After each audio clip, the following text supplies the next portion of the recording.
사무엘하 6장 12절부터 19절까지 어떤 사람이 다윗에게 아뢰어 이르되 여호와께서 하나님에게로 말미암아 오벳에돔의 집과 그의 모든 소유에 복을 주셨다 한지라. 다윗이 가서 여호와의 궤를 기쁨으로 메고 오벳에돔의 집에서 다윗성으로 올라갈새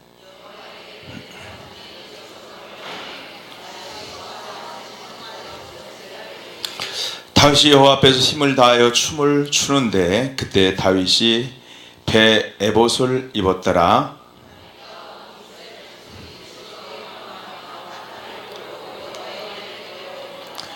여호와의 궤가 다윗성으로 들어올 때 사울의 딸 미갈이 창으로 내어다보다가 다윗 왕이 여호와 앞에서 뛰놀며 춤추는 것을 보고 심중에 그를 업신여기니라.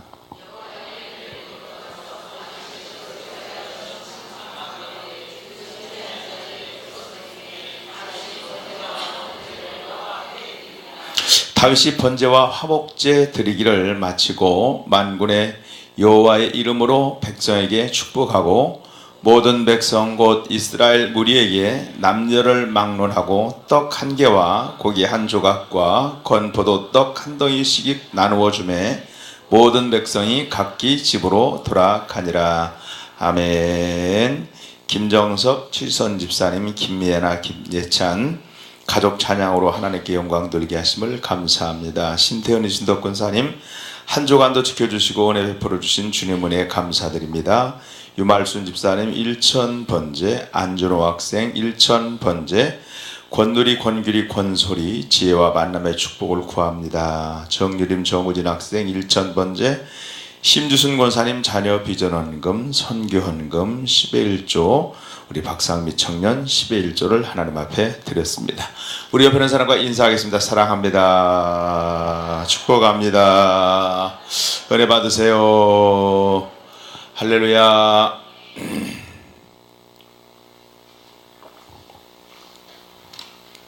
우리 세상에는 무언가를 이루기까지 열심히 살다가 그 목적하는 것을 이루고 나면 그 다음부터 별 볼 일 없는 인생이 되는 경우가 많습니다. 그 사람이 정말 괜찮은 사람이라고 생각했는데 목적하는 것을 이루고 나면 그 다음부터는 의미가 없는 삶이 되어지는 것을 봅니다. 또 어떤 사람은 힘들게 아주 어렵게 그 목적한 바를 이룬 다음에 그 후에도 더 아름답게 살아가는 사람이 있어요. 다윗이 목동에서 왕으로 세워질 때까지 무려 20년 세월을 걸렸습니다. 20년 동안 사무엘이 와서 너는 이스라엘 왕이 될 것이다. 뿔에다가 기름을 부어서 안수를 했어요. 그런 꿈을 심어주고 비전을 심어준 다음부터 다윗의 인생은 수많은 시련과 고난의 연속이 계속되었습니다. 그런 어려운 상황을 거쳐서 왕이 되면 상처와 아픔이 참 많은데 다윗은 왕이 된 다음에 자기의 인생에 대해서 더 아름답게 만들어가는 것을 보게 됩니다. 왕이 된 다음에 그는 더 아름다웠고 하나님이 아브라함에게 약속한 그 모든 약속을 여러분 성취했을 뿐 아니라 인내 속에서 메시아를 만드는 그런 복된 인생을 사는 것을 보게 되어집니다. 아마 여러분의 마음속에도 내 인생을 정말 의미 있게 살고 싶다, 보람 있게 살고 싶다 하는 마음은 사람이라면 누구나 다 있죠. 있습니다. 그렇다면 다윗이 왕이 되어서 더 아름다운 인생을 살았던 모습이 어떤 것인가, 거기에 대해서 관심을 갖고 다윗이 누렸던 축복이 우리에게도 이어지기를, 또 여러분 가정과 자녀에게도 이어지기를 여러분 기도하면서 오늘 본문의 말씀을 살펴보려고 합니다. 자, 왕이 된 다음에 다윗의 사명을 잘 감당하기 위해서 어떤 일을 했을까? 먼저 자기 인생의 예루살렘을 점령을 했어요. 인생의 예루살렘을 점령하라. 따라합시다. 인생의 예루살렘을 정복하라. 다시 한번 인생의 예루살렘을 정복하자.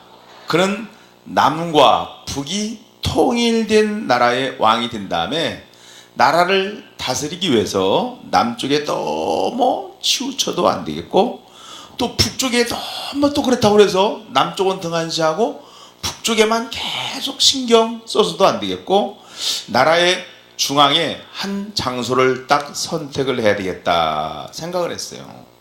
왜냐하면 뭐 이쪽에서 수도를 세울 수도 없고 저쪽에 수도를 세우면 뭐 의도와는 다르게 한쪽이 소위가 되기 때문에 그런 겁니다. 그래서 장소를 하나 딱 선택해서 남북을 통일할 수 있는 장소를 찾아야 되겠다 생각해 보니까 그 장소가 어디라고요? 금방 제가 얘기했는데 어디라고요? 예루살렘입니다. 눈치가 빠른 거는 벌써 금방 아는데 눈치가 없으면 밥을 못 얻어 먹어요. 그래서 눈치가 빠른 거는 딱 어디예요? 예루살렘이구나 하는 것을 알았습니다.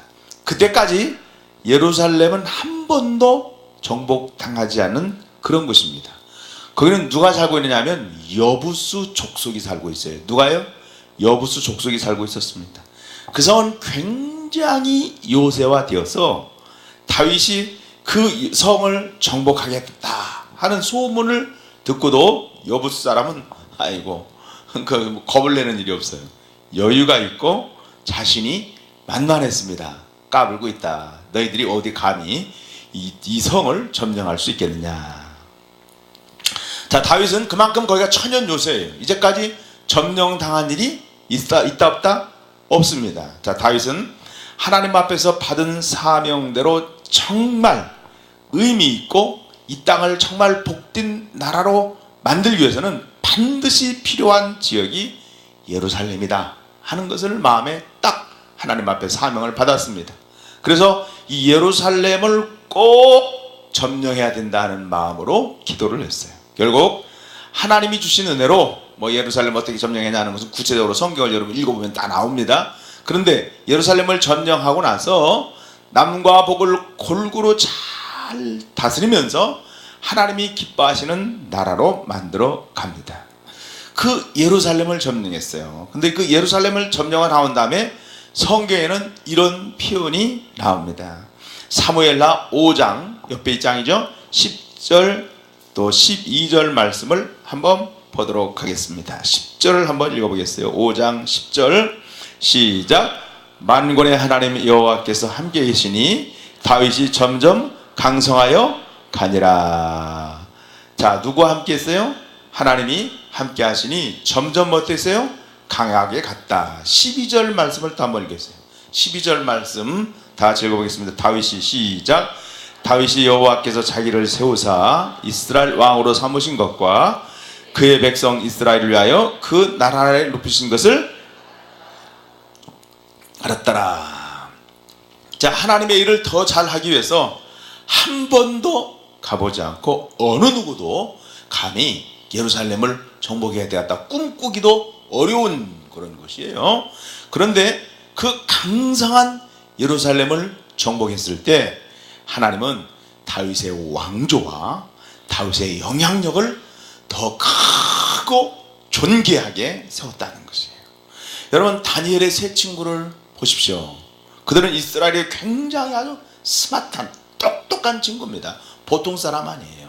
다니엘을 비롯해서 아니 노예로 끌려가서 그곳에서 그 큰 나라 백성들 가운데 딱 왕이 이방 나라에 볼 때 얼마나 똑똑했으면 그 가운데 뽑혀서 인재로 쓰임을 받았겠어요. 그러니까 보통 똑똑한 사람이에요. 오늘 여러분 우리 한국 땅에 와가지고 예를 들어서 뭐 동남아 예를 필리핀 여기 뭐 캄보디아 베트남 이런 사람이 한국에 와서 여러분 장관이 된다. 중요한 조직이 안 한다. 쉬운 일이에요? 어려운 일이에요? 어려운 일이에요. 보통 우리나라 사람보다 더 몇 배를 똑똑하지 않고 필요한 인재가 되지 않으면 어려운데 그보다 더 어려운 일이 다니엘의 친구 사드락, 메삭, 아벳노고가 쓰임받았다는 것은 그보다 10배 이상 어려운 상황인데 얼마나 스마트하고 똑똑한 친구예요. 그런데 그때 다니엘과 세 친구가 뽑힌 거예요. 그 가운데. 그런데 그들은 모여서 이런 생각을 합니다. 왜 우리나라가 망했는가? 아니 하나님이 이 나라를 약속의 나라와 민족으로 삼았는데 왜 우리 민족이 이렇게 망해가지고 하나님의 백성이요, 만군의 하나님 여호와를 섬기는 백성인데 망해가지고 이 먼 수천리가 되는 바벨론까지 포로로 끌려왔는가? 그때 그들이 그러면서 생각하고 또 기도를 했어요. 왜 그랬는가? 답이 나왔습니다. 아, 민족이 죄 때문에 하나님이 징계를 받았구나. 무엇 때문에? 죄 때문에. 그걸 깨달은 거예요. 그래서 그들은 결심을 하나 딱 합니다. 징계가 끝나고 하나님이 이 나라를 다시 허락하시는 날, 우린 정결한 사람의 모습으로 하나님의 주신 사명을 잘 내가 감당하기 위해서 우리가 지금부터 뭐를 정해야 되느냐? 깨달았으면 뜻을 뭐예요? 정하자. 한번 따라합시다. 뜻을 정하자. 뭘 정하자고요? 뜻을 정하자. 제가 고등학교 3학년 때 예비고사를 보는데, 예비고사를 볼 때요, 사람들이 어디서 모이냐면 우리 대전에 가서 시험을 치렀어요. 제가 대전에 가서 시험을 치르는데요, 대전에 보니까 그때 수만 명 학생들이 고등학교 운동장에 모여가지고 수험표를 딱 나눠주는데, 제가 그때 딱 생각이 무슨 생각이냐면, 공부를 더 할 걸. 이렇게 학생들이 많았나? 나하고 경쟁할 애들이 이렇게 많았나? 왜냐면 나하고 비슷한 놈들이 수천 명, 수만 명이 딱 모였더라고요.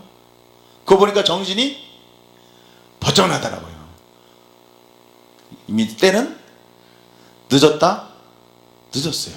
뭐 이때 거기서 결심을 해봤다는데, 그때 공부를 열심히 해야 될 걸, 그때 생각이 딱 떠오른 게 그 생각이 나더라고요. 그래서 아침에 뭐 우리 아는 친구들하고 같이 여관방에, 그때 여관방에 잤거든요. 여관방에 자서 아침에 통성으로 주여 하여간 모르는 것도 마치게 도와주옵소서 간절히 기도하고 나갔는데, 평소 실력에 크게 위배되진 않았어요. 떨어지지 않았지만 평소 실력에 크게 위배가 안 되더라고요. 자, 그래서 그들은 징계가 끝나도 이제는 우리가 이렇게 살아서는 안 되겠다. 다시는 이런 생각을 해. 그래서 그 당시 바벨론에서 그들에게 나오는 음식이 이미 우상에게 바쳐다 주는 것입니다. 뜻을 딱 정한 다음에 그들은 삶 속에서 음식부터 구별하지 않는다면은 우리 인생이 정말 하나님 앞에 바로 세운다는 것이 힘들어지겠다 생각하기로 하고, 주는 음식을 막 아무 음식이나 먹지 않기로 작정을 딱 했습니다. 그리고 그들은 또 새롭게 도전하는 것이 있었는데, 그들 중에 여러분 중앙관리로 굉장히 바쁜 공무원이었지만, 하루에 우리가 이렇게 하자. 3번씩 우리가 표로 끌려왔으니까 나라와 민족을 위해서 이스라엘을 향하여 창문을 열어놓고 기도하자. 시간을 정하여 기도하기로 작정을 한 거예요. 그들에게는 음식이 예루살렘이었고 시간이 예루살렘이었습니다. 그 시간을 확보하지 않으면, 그 유혹을 이겨내지 않으면 하나님의 주신 사명을 감당하기 힘들다는 그런 마음으로 도전을 했어요. 쉬운 일은 아니었습니다. 하루에 3번 딱딱 시간 정해놓고, 그 바쁜 공무원이에요. 여러분, 공무원이, 고위직 공무원이 얼마나 바쁜지 아세요? 눈꽃 틀 데 없습니다. 여기 삼성에 이사가 있는 삼성 직원보다 이사는 몇 배 바빠요. 아니, 고위 저 관리들이 9시 넘어서 늦게 해서 시간 맞춰서 출근하는 사람 있어요, 없어요? 그 택도 없습니다. 출퇴근 시간 없습니다. 4시간 없어요. 보통 어려운 일이 아닙니다, 여러분. 그냥 되는 일이 세상에 없어요. 그러니까 얼마나 바쁜 일이에요. 그러나 감당하기 힘들다는 마음은 알았지만은, 그렇지만 그것을 도전을 할 때 하나님은 그들을 통해서 어두운 이스라엘 역사를 구원의 역사로 밝게 만들어가는 인물로 하나님이 쓰이게 되었다는 것을 기억해야 될 줄로 믿습니다. 여러분에게도 예루살렘이 있습니다. 저에게도 예루살렘이 있습니다. 한 번도 점령하지 못한, 또 한 번도 해보지 못한, 여러분 그것을 점령하고 극복하면 하나님께 더 가까이 가고 더 의미가 있고 더 복된 삶을 살 수 있다는 그 영역에 여러분 도전할 수 있기를 주님의 이름으로 간절히 축원합니다. 예를 들면 나는 잠이 너무 많아요. 새벽잠이. 예? 새벽잠이 너무 많아서 도저히 나는 새벽에 깰 수 없다는 사람이 새벽에 일어나서 묵상을 하고 기도하면 정말 좋겠다는 마음은 있지만 내 체질이, 난 새벽 체질이 아니고 나는 야간 체질이기 때문에 도저히 어렵다. 좋긴 한데 그럴 때 그거를 극복하고 새벽에 도전해 보세요. 하나님 앞에서 의미 있게 살기 위해서 새벽 그 고지를 점령해 보겠다는 마음으로 시도하는 것이죠. 다윗은 예루살렘을 점령했을 때 하나님은 다윗에게 다윗의 나라를 점점 강성하게 만들고 하나님의 거룩한 영향력이 다윗과 함께해서 그 백성과 다윗을 함께 높이고 복된 삶으로 가도록 인도했던 것을 보게 되어집니다. 사랑하는 성도 여러분, 여러분의 자신과 여러분의 가정과 우리 교회가 세상 속에서 하나님의 거룩한 영향력을 더 나타낼 수 있다고 한다면 여러분의 예루살렘, 여러분의 한계일 수 있는 그것에 도전할 수 있기를 축복합니다. 작은 습관 하나만 바꾼다고 하더라도 인생의 변화는 엄청나게 커지는 거예요. 커지는 겁니다. 두 번째는 인생의 예루살렘을 도전할 뿐 아니라 두 번째는 그것입니다. 법궤를 옮겨라. 따라합시다. 법궤를 옮겨라. 다시 한번 법궤를 옮깁시다. 다윗은 사명을 잘 감당하기 위해서 법궤를 예루살렘 성으로 옮겼습니다. 다윗은 정말 하나님 중심으로 살고 싶은 마음이 아주 강했어요. 그는 하나님께 의지하고 하나님과 동행하고 하나님의 말씀대로 해서 하나님이 자신을 왕으로 세우시는 것을 체험했습니다. 또 확인했습니다. 다윗을 죽이려고 했던 사울왕, 그는 높은 권세를 가지고 많은 힘과 군사를 가지고 있었지만 하나님을 의지하지 않고 그 마음대로 자기 소견대로 살 때 서서히 그것이 몰락해 갔다는 것을 자기는 체험을 딱 했어요. 다윗이 이 나라를 주게 받은 사명 때문이라도 내가 잘 살아야 되는데 가장 잘 사는 방법이 무엇일까 생각을 했어요. 목동인 자신을, 존재감 넘는 자신을, 인정받지 못하는 자신을 왕으로 만드신 그 하나님이 인생의 주인이 되신다면, 생사화복의 주인이 되신다면 모든 것을 잘 감당하기 위해서는 하나님의 법궤를 찾아야 되겠다 생각을 했습니다. 법궤는 하나님이 이스라엘 백성에게 하나님의 임재의 상징으로 만들게 한 것입니다. 이 법궤를 통해서 수많은 역사가 참 많습니다. 법궤 속에는 하나님이 이스라엘 백성을 어떻게 인도하는지를 상기시켜주는 모세에게 또 주었던 십계명이 그 속에 들어있기도 합니다. 또 하나님 주신 만나가 들어있는 항아리가 법궤 안에 있었습니다. 그리고 죽은 지팡이인데 싹이 나서 이스라엘 백성을 이렇게 구원하고 인도했다 하는 그 싹난 지팡이가 법궤 안에 들었습니다. 이 지파를 선택했으며 너희를 선택했다. 아론의 싹난 지팡이가 있어요. 그래서 주님은 법궤에 대해서 이렇게 말합니다. 출애굽기 25장 22절에 보니까 거기서 내가 너와 만나고 속죄의 곧 증거 위에 있는 두 그룹 사이에서 내가 이스라엘 자손을 위하여 내게 명령한 모든 일을 내게 이르리라. 이렇게 말씀을 했어요. 자, 하나님이 거기서 이스라엘 백성을 만났다 그렇게 말했습니다. 하나님의 말씀을 들려준다 그랬습니다. 살면서 하나님과 만나지 않으면 그 인생은 의미가 없어요. 하나님의 말씀을 듣지 않고는 바른 인생을 살아갈 수가 없습니다. 그래서 다윗은 하나님이 함께 하신다는 상징적인 법궤를 예루살렘으로 옮겼습니다. 여러분, 이 법궤는 엘리의 아들 홈리와 비누아스가 잃어버린 70년 동안 변방에 있었어요. 사울이 왕이 되어도 그 법궤를 찾아올 생각을 하지 않았습니다. 왜 그럴까요? 그는 자신에게만 관심이 있었어요. 인생의 답이 자신에게 있었기 때문에 법궤가 필요 있어요, 없어요? 없습니다. 그래서 하나님께 묻지도 않았습니다. 하나님께 묻지 않아요. 반대로 다윗은 목동이지만 철저하게 하나님께 물었습니다. 하나님의 인도하심과 하나님의 보호하심과 하나님의 역사하심을 구했습니다. 여러분, 비행기를 타거나 차를 탈 때 잠깐이라도 하나님 지켜주세요, 그렇게 기도합니다. 왜요? 그렇게 기도하는 사람은 왜 그렇게 기도합니까? 하나님이 인도하심과 보호하심을 구하기 때문에 그래요. 하나님의 인도하심과 보호하심이 없다면 우리는 살 수 없다는 것을 알게 되기 때문에 그렇습니다. 그래서 다윗은 그런 인생을 살게 됐을 때 하나님은 다윗과 그 왕조를 강성하게 세우고 복되고 의미 있는 인생으로 바꾸어 갔습니다. 어렵든 좋든 그 인생이 정말 복받는 비결은 바로 시편 1편에 있습니다. 인생이 황무지처럼 마른 사막 같을지라도 내가 주의 말씀을 따라가면 주의 율법을 묵상할 때 하나님의 고랑을 파서 물을 흘러버려 주시고 풍성한 과일을 열릴 수 있도록 해주시는 역사가 임하게 될 줄로 믿습니다. 여러분, 하나님의 말씀을 따라가는 그 인생, 하나님을 의지하는 인생은 정말 복을 주신다는 것을 그런 다윗은 알았어요. 그래서 다윗이 이렇게 고백을 합니다.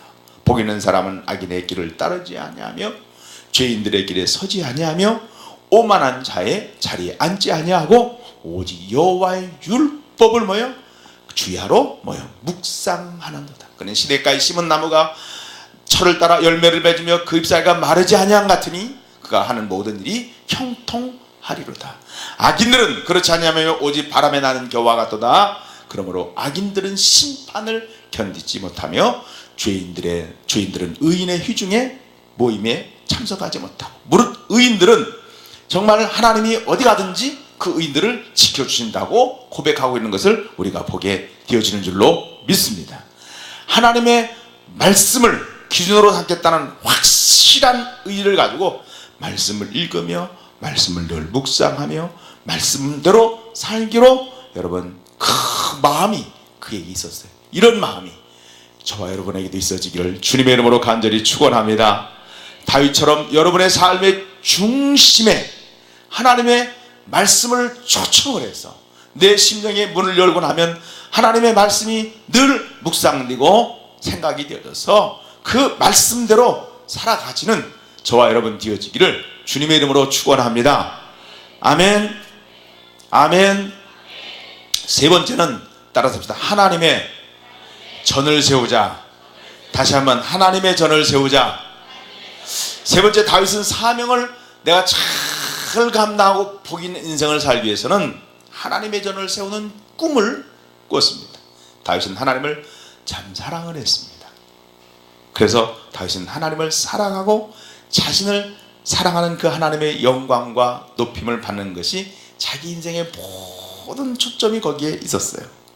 다윗이 인생을 들어보니까 목동 같은 자신이 광해가 아니라 백향목으로 지은 좋은 집에 거하는데 자신이 사랑하고 지금까지 되신 하나님은 그 법궤가 참 텐트 속에 있는 거예요. 그래서 다윗은 나단 선지자에게 이렇게 말합니다. 사무엘하 7장 1절 2절의 말씀 보니까 다 같이 한번 또 한 장 두 장 넘겨봅시다. 7장 1절 2절 말씀 보니까 이렇게 말을 해요. 여호와께서, 다 읽어봅시다. 시작. 여호와께서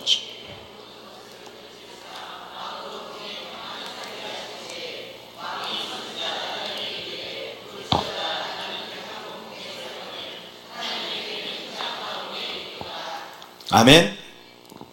나는 이렇게 좋은 백향목궁에 사는데 나는 지금 어디에 있다고요? 이렇게 살고 있는 하나님의 장막은, 하나님의 법궤는 지금 어디에 있어요? 장막에 있다. 그래서 내가 지금부터 뭘 지켰다? 하나님을 위해서 하나님의 전을, 성전을 건축하겠다 생각을 했습니다. 그러다 나단 선지자가 That's a good idea 하고 동의를 딱 해주었어요. 그리고 그날 밤에 하나님이 그렇게 생각을 했는데 나단 선지자에게 하나님이 꿈을 꾸어서 현몽으로 나타나서 말씀합니다. 내가 언제 내가 너한테 집 지어달라고 했느냐? 나는 집이 필요 없다. 다윗이 그렇게 생각하는 그 마음과 그 사랑을 받았다. 그러므로 다윗의 집을 축복하고, 다윗이 짓지는 못하지만 그 아들이 지을 수 있도록 내가 허락을 하겠다. 이렇게 하나님 꿈을 주세요. 하나님은 다윗과 그 가문을 높이실 뿐 아니라 다윗의 아들이 범죄하더라도 그 아들에게는 하나님의 징계와 벌을 돌리지 않겠다고 축복을 했습니다. 이 축복으로 솔로몬은 끝까지 버티게 돼요. 누가 받은 축복이 있기 때문에, 아버지가 받은 축복이기 때문에. 사실 솔로몬의 죄는 사울의 죄보다 10배는 더 컸어요. 마지막에는 버림받을 수밖에 없었는데 다윗 때문에 하나님이 지켜주신 거예요. 다윗 때문에. 하나님이 하나님을 사랑하는 다윗의 뭐예요? 중심을 보아서 보호하신 것입니다. 다윗은 성전을 짓지는 못했지만은 성전 지을 준비를 다 합니다. 그의 마음의 소원이 이것이었어요. 시편 27편 4절 보니까 내가 여호와께 바라는 한 가지 일, 그것을 구하니 내가 내 평생에 여호와의 집에 살면서 여호와의 아름다움을 바라보며 그의 성전에서 사모하는 그것이라.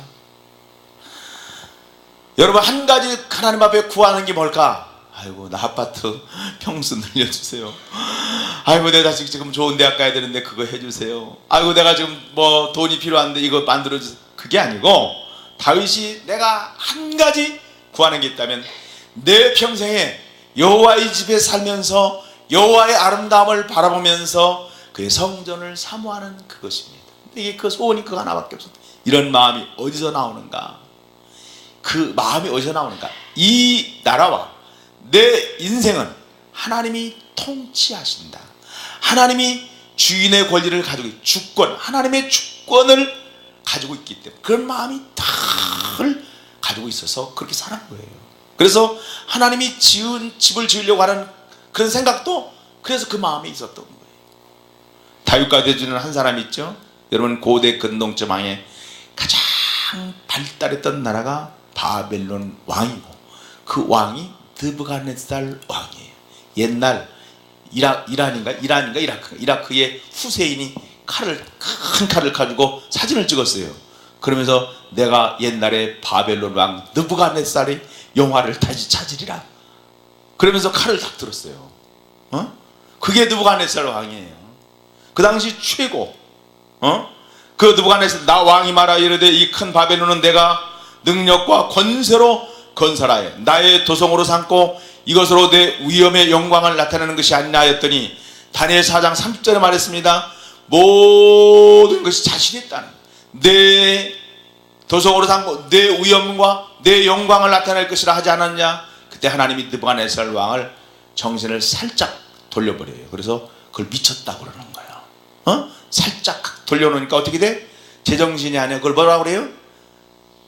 그걸 미쳤다고 하는 거예요. 미쳤다고 하는 거예요. 이쪽 웃고. 정신이 없는 느부갓네살 왕은 버림받고 들에서 짐승과 함께 이슬을 맞으면서 7년을 미친 짓을 하고 다닙니다. 그러다가 하나님이 정신을 딱 차리게 나오니까 그때 깨달은 게 있어요. 아, 내가 하는 게 아니고 하나님이 하는구나 깨달았습니다. 그리고 그 후에 그는 겸손하게 나라를 통치하게 된 거예요. 반면에 다윗은 나라가 부흥을 해도 교만하지 않았습니다. 왜냐하면 그의 임무를 하나님의 집, 하나님의 성을 세우는 것이고 그런 생각을 했기 때문에 감사함으로 늘 삶을 여기까지 인도하신 그 주님이 정말 내 인생을 세운다는 생각을 했기 때문에 하나님의 전을 건축하겠다 생각을 하고 고백을 한 거예요. 여러분도 하나님의 중심에 하나님의 전이 있어지기를 주님의 이름으로 축원합니다. 그러나 사단은 하나님께 오는 복을 받지 못하도록 방해하고 아주 우리를 어떻게 해서라도 무너뜨리게 하기 위해서 그 전략이 있는데, 첫째는 삶의 초점을 나와 내 문제에만 초점을 맞추게 돼 있어요. 이게 사단의 역사예요. 그렇게 유도해 갑니다. 내 자식, 내 가정, 내 문제, 내 돈, 이거밖에는 생각이 안 나요. 교회, 하나님의 나라, 영혼 구령, 주님의 비전, 이런 건 생각이 없어요. 이게 사단의 역사예요. 하나님의 사람은 인생의 초점이 하나님께 있습니다. 하나님께 관심이 있고 하나님이 기뻐하시고 하나님이 원하시는 것에 초점을 맞추고 사는 것이에요. 인생을 살면서 문제가 끝나는 날이 있어요, 없어요?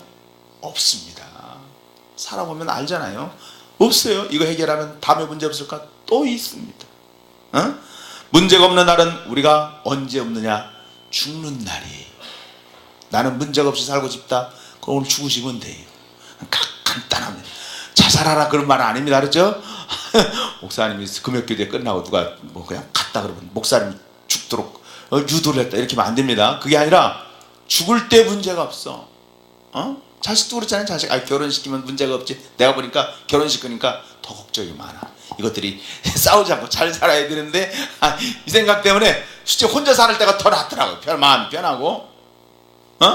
이게 아이고 저러면 시집장가 빨리 가야지. 시집장가 빨리 가면 아주 속 편할 텐데 천만에 만만에 콩떡이에요. 더 걱정이 돼. 더 걱정이 돼. 문제가 여러분 늘 따라옵니다. 그 문제 때문에 계속 시달리다가 아무것도 못해요. 그래서 우리가 하나님의 일도 못하게 하고 하나님이 기뻐하시는 일도 하다 못하게 하고 하나님 만드신 아름다운 것을 누리지도 못하게 하는 게 뭐냐면 사단의 전략입니다. 사울을 보세요. 하나님 주신 왕권, 하나님 주신 풍성함이 있었지만 자신의 문제에 딱 휩싸이니까 문제를 해결하는 방법이 다윗을 죽이는 것밖에 없어요. 평생 하나님 주신 귀한 왕의 자리를 주었는데 그 많은 군사를 가지고 다윗을 죽이려고 돌아다니고 그 결과 전쟁터에서 본인이 죽고 문제 가운데 눌려서 죽었어요. 여러분 우리의 초점을 내 인생의 문제와 내 고민에게만 초점을 두지 마시고 여러분의 초점을 하나님께 두는 저와 여러분 되기를 축원합니다. 둘째는 사탄은 우리를 영적인 것보다는 육체적이고 물질적인 것에 관심을 갖도록 만듭니다. 여러분 육체적이고 물질적인 것은 우리가 만지고 느낄 수 있기 때문에 굉장히 강합니다. 그럴 수밖에 없어요.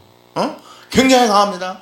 영적인 것은 보이지 않기 때문에 정말 믿음의 눈이 없으면 못 봅니다. 사탄은 우리에게 돈에 집착하게 만듭니다. 여러분 돈 벌지 말라는 건 아니에요. 집착하게 만듭니다. 돈이면 무엇이든지 할 수 있다고 생각을 합니다. 하지만 하나님은 그렇게 하지 않습니다.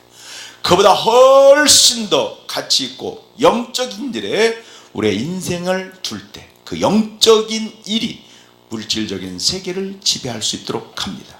물질에 관심을 올인하게 되면 물질이 썩을 때 우리도 죽습니다. 그걸 아셔야 돼요. 셋째, 사탄은 지금 이것을 중요하게 지금 이것을 중요하게 미래가 없어요. 여러분 다윗은 그렇게 살지 않았습니다. 다윗은 왕의 자리에서 권력과 힘을 가지고 있었지만 자신의 권력이나 힘을 의지하지 않았어요. 하나님만 의지합니다. 그때 하나님의 능력을 주셔서 백성을 잘 다스리게 하고 그는 자신의 문제에 초점을 두지 않았습니다. 하나님께 초점을 두었습니다. 그러니까 하나님의 인도하심과 하나님이 이 보호하심에 따라서 그 인생이 평안한 인생이 됐어요. 그는 당장 눈앞에 있는 문제가 아니라 멀리 바라봅니다. 그런 다윗의 모습은 그의 가문을 통해서 앞으로 온 인류를 구원하는 메시아가 오실 그런 가문으로 준비된 인생으로 다윗을 세워가게 됩니다. 사랑하는 여러분, 내 삶 속에서 정말 주님이 높아지고 주님이 영광을 받으시는 것이 내 인생의 목표면 절대로 그 인생은 병들지 않습니다. 여러분 이런 마음이 있으면 초점을 하나님께 딱 맞춥니다. 영적인 것에 우선순위를 딱 둡니다. 그리고 지금 당장이 아니라 멀리 바라보는 미래를 준비하는 복된 인생을 살게 되어져 있어요. 이스라엘 백성은 바벨론 포로로 있다가 해방되었을 때 자유다. 이제는 우리가 해방이 되었으니까 마음대로 살자. 그게 아니라 그들에게 주어진 그 자유를 그들 자신을 위해 다 쓰지 말자고 했습니다. 미래를 위해서 보류해야 되고 미래를 위해서 심자고 했습니다. 근데 그것이 얼마나 힘든지 눈물을 흘리면서 씨를 뿌렸다는 거예요. 쉬운 일이 아니에요. 하나님께 우리에게 먹을 양식을 주시지만 여러분 뿌릴 씨도 같이 주십니다. 우리가 쓸 것도 많은데 11조 떼는 게 쉬운 일이 아니에요. 그 11조를 떼는 일은 눈물로 씨를 뿌리는 거예요. 여러분 눈물로 씨를 뿌리지만 그 뿌리는 씨는 나중에 뭘 맺어요? 열매를 맺게 되어져 있습니다. 그러나 그 눈물로 씨를 뿌리지 않으면 씨를 뿌리지 않았기 때문에 열매를 먹을 수가 없습니다. 다 써버리면 어떻게 영적인 하나님의 역사가 그 삶 가운데 일어나겠어요? 육체적인 일로 다 써버린다면 영적인 일로 어떻게 일어나겠어요? 그래서 우리는 눈물로 씨를 뿌리면 눈물로 씨를 뿌리지 않으면 기쁨으로 단을 거둘 수가 없음을 꼭 기억할 수 있기를 주님의 이름으로 간절히 축원합니다. 그래야 그때 미래가 있어요. 하나님이 내 인생에 주신 물질과 시간과 여러분 육적인 풍요로움을 눈물로 뿌릴 때에 하나님이 기쁨으로 단을 거둘 수 있도록 해주실 줄로 믿습니다. 이것이 바로 다윗이 받은 복입니다.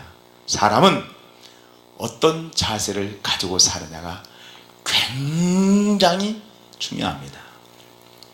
다윗은 왕이 되었을 때 그래도 겸손했습니다. 하나님의 일을 어떻게 할 것인가 하고 하나님께 초점을 탁 맞춥니다. 문제가 아니라 하나님께 초점을 맞췄습니다. 이 땅에 썩어질 것이 아니라 영적인 일을 탁을 생각했습니다. 그리고 그렇게 살고자 애썼습니다. 하나님이 높이심을 받도록 하는 인생을 살겠다고 결심을 했습니다. 그렇게 고백을 할 때 우리의 삶 속에서도 여러분 다윗이 받은 그 복을 분명히 확실하게 하나님께서 여러분에게 주실 줄로 믿습니다. 다윗의 그 축복이 여러분의 가정과 우리 사랑하는 어린 자녀들, 미래에 있는 자녀들, 그리고 여러분 가정이, 여러분 가문이 여러분 축복이 될 수 있기를 예수님의 이름으로 축원합니다. 예수님의 이름으로 축원합니다. 할렐루야. 우리 말씀 붙들고 우리 찬양하면서 기도하겠습니다. 성령 하나님 나를 만지소서.